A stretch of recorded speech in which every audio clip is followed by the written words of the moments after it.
I wish I had good news. I really don't. And as I think I mentioned to your staff last week, this literally changes every day. Grants that are routinely renewed, that kind of roll over from one year to the next, now we are getting conditions applied to those grants in renewal that we cannot accept. Conditions that either violate county ordinances or state law or both. One recent example I learned about yesterday is if you want your grant to be renewed, you have to accept any and all executive orders and comply with all of them, regardless of what the content of those orders is.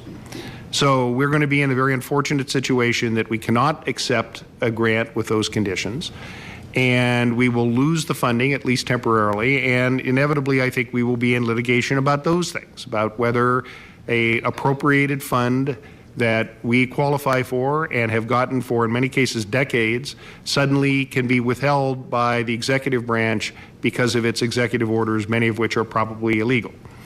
So that's a second category of risk that is just now starting to appear. I also think it is important, given the purpose of this briefing, to recognize that by not getting that money in a timely way, we are likely going to be in a situation where some critical services are reduced or eliminated. And in some cases, people who work for this government will have to lose their jobs. And I share the view that we have to stand on principle. Somebody has to. But there are very dire real-world consequences, at least in the short run. If Congress can actually pass the 12 appropriations bills, which essentially are the federal budget, they need to do that if they're going to be on time by September 30th. I think, as you're all aware, they haven't done that for many, many, many, many years. And they've run the government often by what's called a continuing resolution, where they just say, yeah, pretty much what was last year we'll do this year. If they actually manage to pass the relevant appropriation bills, and if they comply with the budget resolution that the House has passed, we would see, I'm certain, substantial cuts in programs that are domestic discretionary funding, including Medicaid, and probably including grant programs that come to county agencies. And that would happen as soon as October 1st, if they can actually pull that off. And so we could see effects even in our current budget, even on our 2025 budget, let alone the next biennial budget. Again, I'm not convinced they're able to do that, but if they can, I think we'd start to see significant reductions in appropriated funding.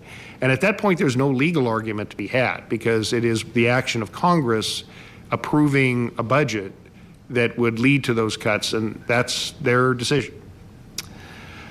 One that is frightening to me, I will just use that word, is the potential elimination of FEMA, the Federal Emergency Management Agency.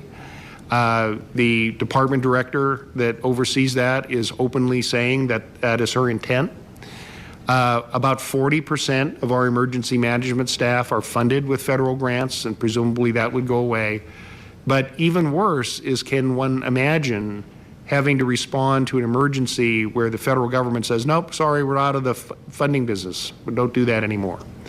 So we have experienced, for many decades, that when we have a disaster, the federal government picks up 75% of the allowed costs, and our state has picked up 12.5%. So locally, we've only had to pay 12.5%. If now we have to pay 100%, I think it goes without saying, I don't know how we do that.